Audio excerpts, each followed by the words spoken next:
Hello, and welcome to this program of Running on Love with God. My name is Lori Michelle, and in 2009, I was awakened to the voice of our Creator, and he said, go get pen and paper and start writing this down, and I listened. And here I am, over 7.5 years later, speaking out on Blog Talk Radio and posting on all forms of social media, sharing God's wisdom and all of the messages and learnings that I have learned over all of these years. Right now, we are in the time called the end times, the end days that everybody's been talking about. And what does that exactly mean? Well, a lot of people think that this means the end of the world. And it is an ending, but a new beginning. It is a time when we're supposed to come together in love, charity, and understanding and start learning about what God expects from us and how to get it right. And when he awakened me in 2009, he told me right from day one, Lori, you are chosen and you know it. And did I know it? I felt like this was my calling and it was on purpose, and I knew right from good morning that it was something special. And so I was addicted to listening and writing and journal writing, and no matter how much pushback I got from people in my life, and it was a roller coaster ride, I have to tell you, there were a lot of people who didn't believe me, a lot of people did believe me, but it set my life in a course that I could never have predicted. And it wound up that my closest friends and family did not believe me. And they thought I'd lost my mind. And the long and short of it is here I am now, divorced and living in Israel, speaking out and writing my very first book that I will publish. I have written many books, journals of my conversations with our Creator, God himself. But right now, I have embarked on the journey of writing my first published book to explain and reveal what God wants from us and the journey that I have just been on for almost 8 years. So the name of this program today is This Is Your Life, Be True to Yourself. And I posted on Facebook and on YouTube a picture of one colored pencil and all these other colored pencils facing the one pencil. And I wrote, it is your life story, so be true to yourself, be brave, and write it your way. Well, what do I mean by this? I mean, this is your life. And we are often told in our lives that it is honorable and the right thing to do to be strong and be authentic. And we've all heard about Frank Sinatra's song, My Way, and everybody loves the song My Way, or stories of people being heroic and standing up against all the odds and doing something because their soul and their morals told them that this was the right way, even though the world was pressuring them to do something differently. We're told that this is the right way to be. Yet, when we stand up for ourselves, when we know we've met our calling, when we know we're doing the right things, we often face the pressure from family and friends, and they have better ideas for us than we have for ourselves. They behave and speak to us like sometimes we are small children, and we don't know what we're talking about. And they have better ideas about how we should live our lives, what we should be doing for a living. When we're parents and we're raising children, the danger in raising children sometimes is that we push our agenda on our children and force them to conform to what we think the right thing to do is for their lives. It's a careful balancing act being a parent, and it's a careful balancing act to being a loving and nurturing friend or family member to someone who has ideas for themselves. In my case, I had a spiritual awakening where I could hear our Creator in the spirit world, and they couldn't accept it because their experience was that nobody could do that, and why in the world would God or spirit world all of a sudden start talking to me? So it wasn't understandable to them. Instead of backing down to them, I went on my way and I took the tough road, and I decided this is right, this is the truth, and this is my life, and I must live my life authentically. Before I open the phone line to my co-host, Anna Marie, who's going to ask me some very good questions, and we can have a conversation about how to live your life authentically your way and not bow to the pressure of others, I had a post once on Facebook that did very well and got a lot of likes, and I'm going to show it to the camera on YouTube, and I'm going to read it for Blog Talk Radio, and it says, bowing to people is a form of slavery that sacrifices your dignity. Love yourself more and choose freedom. And it is a picture of a gigantic pair of feet, a person who is gigantic and a small person bowing down like the other person, the gigantic person, is God himself. And that's what we do when we give our power away to people, and we make their good opinion more important than our own soul and our own relationship to God himself. And with that, I'm going to open the phone line to Anna Marie and start a conversation on this very topic. Hello, Anna Marie. How are you? Good. How are you, Lori? I'm great. And so this is a very important topic that a lot of people deal with, where we are pressured into conforming and living our life differently than what we feel is our calling or what meets and greets our own soul's purpose. So do you have any questions for me? Yeah, my first question is, how do you tell the difference between a genuine calling and just pure selfishness? Because the whole song, My Way, is really all about doing what feels good to you or feels right to you. How do you know when you've crossed that line into something that really isn't a right thing but just feels good? Very good question. I did state that in my overview for this program, that it's important to do things your way, but there's an expression in this world, especially young people, and it's called YOLO. Have you heard of YOLO? Yes. An acronym? Yes. It's you only live once, YOLO.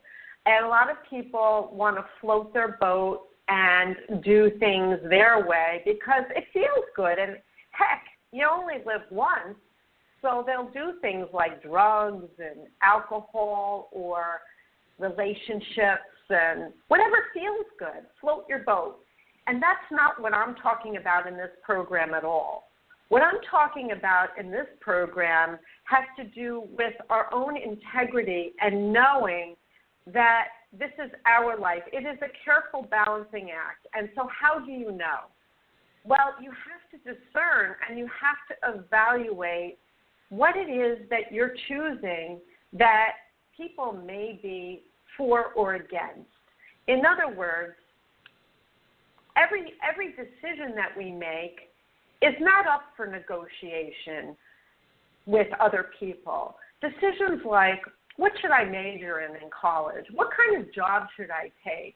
What kind of career path should I take? Those are normal, everyday decisions that we could ask opinions and get people to weigh in on those opinions, but our opinion and our instincts count more than everyone else's.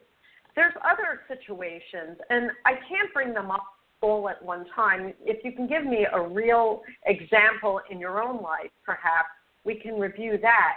But I have seen many lives destroyed because people have their own lives to live, and they get pulled into a family dynamic where they're told that if they don't sacrifice their life and their journey for the betterment of the family, they're selfish, they're mean, they don't care about their own family. Let me give you a good example.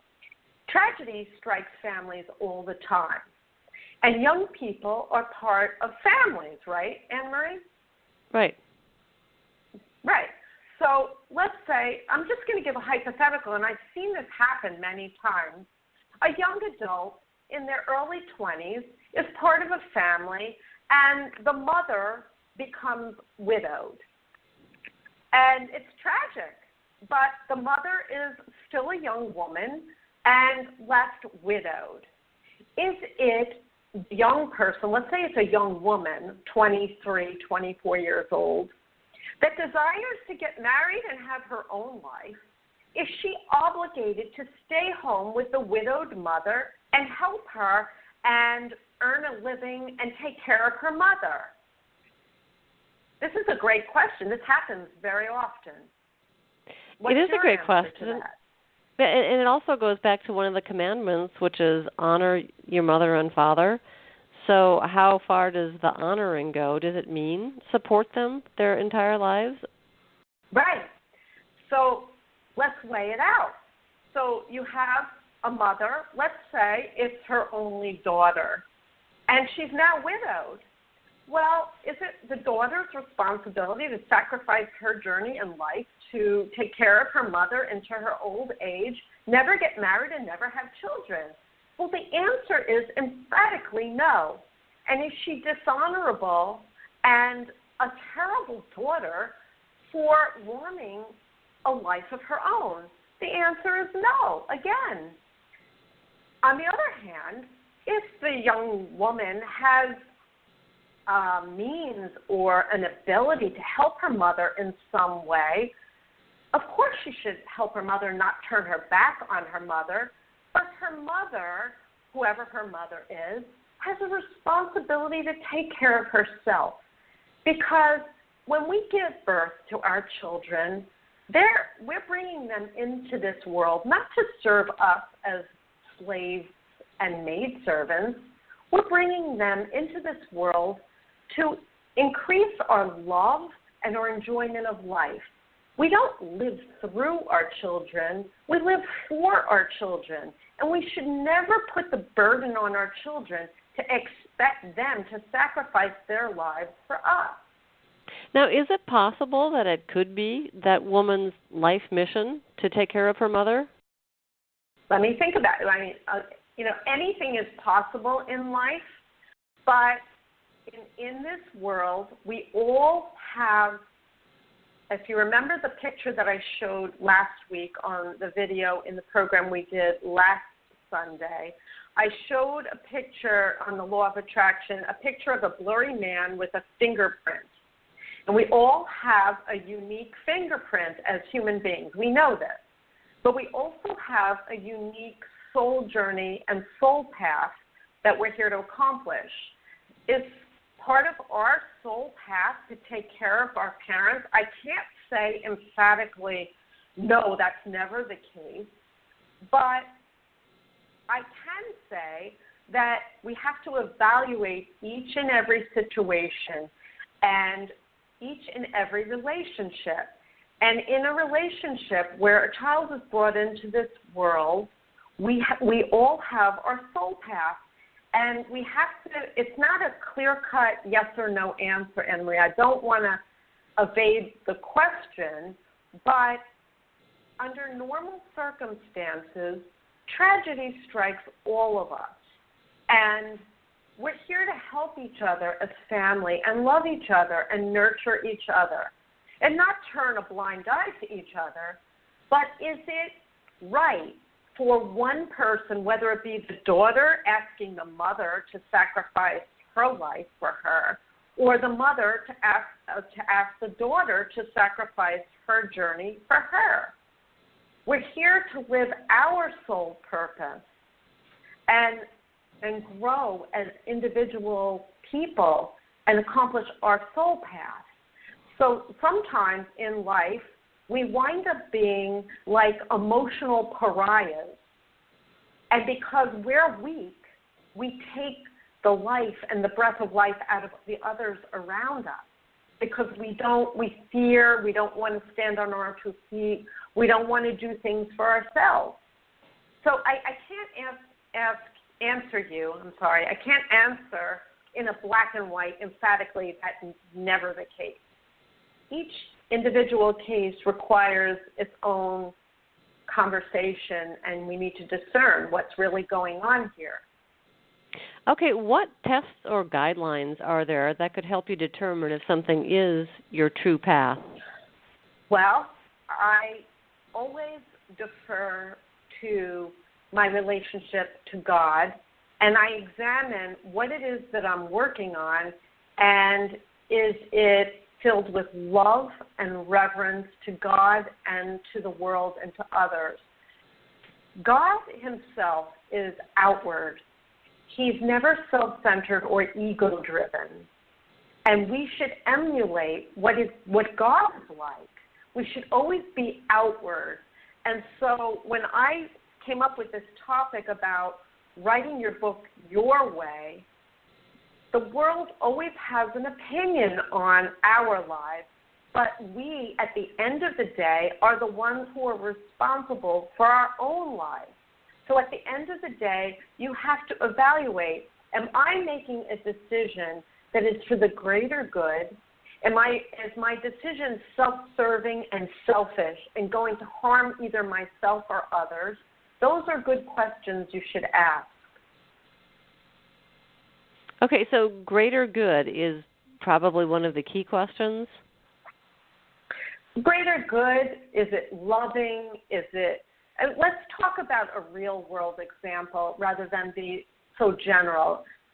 Give me a good example of what you're speaking about, like specifically.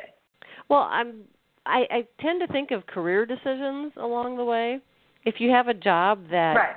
you can't stand, but you're earning good money, does career and life mission, are they interchangeable? Are they different things, separate things? They can be different things. They can be separate things, or they could be aligned with the same thing.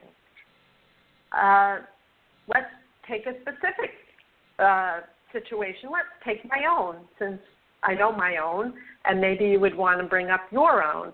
But when I had my awakening, I had a marketing company, and I was still working the marketing company, but I was losing my love affair with the marketing company because it was all about making companies more money, money, the money train. And I had aspirations and love for my charity, Running on Love, which never made me money. I never went into it for the money. So when I pushed back and said, this is what I want to do with my life, I want to grow this charity, I want to give it everything I have to see if I can make this charity fly, because I believe in this charity. I knew it was of God. It's a perfect example, right? Because one is all about money and success, and the other is about God and a higher purpose and leaving the world better than I found it. It was inspiring, but Running on Love took all of my money, and I've never made money at it. So did I do the wrong thing? And by the way, Anna Marie, I received enormous pressure from everyone to give it up, to say that Running on Love was a waste of time. It's idealistic. It was idealistically driven. It had nothing to do with God. It was just Pollyanna. And I said, no, this is what I need to do. I know this is my purpose. And here I am now almost 8 years later, and Running on Love doesn't have much funds in it, and if it doesn't start getting donations now, Anna Marie, it's not going to live another year. But I'm still keeping it open with the hope and desire to raise funds for this charity so that it can have events around the world and do its godly purpose. But now I'm moving forward, and I realize I need an income like everyone else. I need a roof over my head. I need to eat. So I am moving forward with writing a book. I'm moving forward with doing spiritual counseling for people who need spiritual counseling and offering my services. So I'm moving my spiritual path into a more pragmatic path and looking to earn a living doing what my life's purpose is. Okay, but it's still in harmony with what your mission is. Absolutely. And I haven't let go of the charity, but what I have let go of is that at the end of the day, it's God's will that wins, not ours. And the importance of this program is to be in touch with God's will, to be in touch with your spirit and your soul and what you believe you should be doing in any moment, and move away from worshiping and needing the good opinion of everyone around you. Because even though they may love you, Anna Marie, and desire what's best for you, they're pushing their ideas on you and their agenda.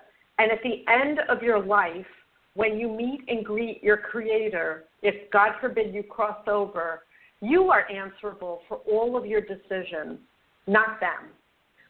So when it came time for people who were telling me, give up running on love, don't give up this conversations with God, you can't hear God. What are you talking about, Lori Michelle? You're being ridiculous. Give it up and go get a job that pays you real money. Money, money, money. And I keep saying, no. Because at the end of my life, I know this is my purpose, Anne Marie. And if I walk away from this before I've given this 100% of my effort, if God forbid I cross over, I will feel ashamed, because I believe that my life's purpose is really what all of our life's purposes are right now, and that is to bring peace in this world. And so the work that I'm doing with spiritual healing and running on love with God is to bring healing to the world. And so if I walk away with it, or walk away from this and say, oh, I'll just go sell furniture because I need money and I want to take a vacation and, I got to think about me. Well, then I'm moving away from my soul's purpose, and I'm thinking squarely only about myself, and I simply won't do that. Okay, so for people who don't have as clear an idea of their soul purpose as you do, for example, you meet lots of people in their 40s, 50s, and 60s who will say, I still don't know what I want to be when I grow up. How do you figure out why you're here, what you're supposed to be doing? There is one purpose that we're all supposed to be doing. We're all supposed to be reaching for God. God is first. That is the biggest wake-up call that I received almost 8 years ago, and this is the biggest message that I can give any person, and I hope you will wake up and listen to me. That God, Anna Marie, He's real. He's the real deal, whether you hear Him like I do or not. He speaks to you.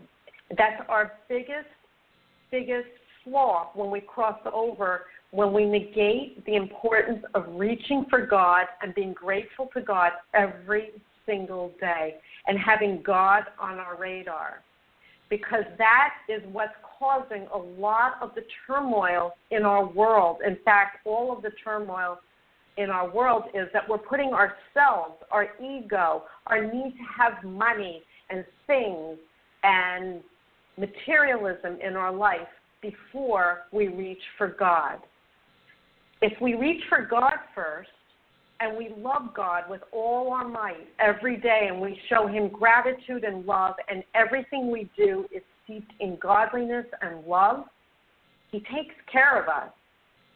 All of this time that I have been working on running on love, and now running on love with God, I could have wound up, and I almost did, wind up literally homeless. I lost all my money going through my divorce. I invested all my money in a charity that wasn't ready to take wings and fly. And yet, as I talk to you from Israel, Anna Marie, he sustains me. I have found a way. I'm not rich. I live very hand to mouth, but I have enough. So he takes care of you. So that's the biggest wake-up call, is God first. When you say be true to yourself, it sounds like each person is unique. We should all follow different paths. We might all have different missions. But then you say we all have the same mission. So how does being true to yourself fit in with us all having the same mission? We all have the same mission, but we all have different work. We all have a separate soul and a life path. But in this unique time in our history of humanity, we all have a mission of coming together and learning how to get it right. So getting it right, you, Anna Marie, may be getting many things right that other people are getting wrong. In that respect, everybody's different. We all have a unique fingerprint and different things to work on. You may have already healed in many ways that other people have not healed, and vice versa. So when I say God's first, is God is always first. And when I say that this is your life story, what I'm saying is that no one has the right to make choices for you, not in career, not in religion, not in any part of your life, so long as you are in tune with God and love and appreciation. And where we started at the beginning of the program is, it's not about YOLO, and you only live once and float your boat. What I'm speaking of is your holy purpose in this world to accomplish your task can only be accomplished when you are in tune with your own soul and your unique relationship with our Creator. And you should not allow other people to bully you and tell you that you know less than they know. So we're at the end of the program. Apparently, we have another program that needs a deeper conversation, and they all do. But I want to thank you, Anna Marie. And if you have questions and you've watched this program, please feel free to email me at info@runningonlove.org. And please support this program of world peace, Running on Love with God. That's what we're here for, is to teach that God is first. And please go to runningonlove.org and donate generously to support this program and the work of world peace. And please join us every Sunday at 1 p.m. Eastern and 8 p.m. Israel. God bless you, and may there be peace in our world, in our time. Peace on earth now. Thank you for joining us, and join us again, please.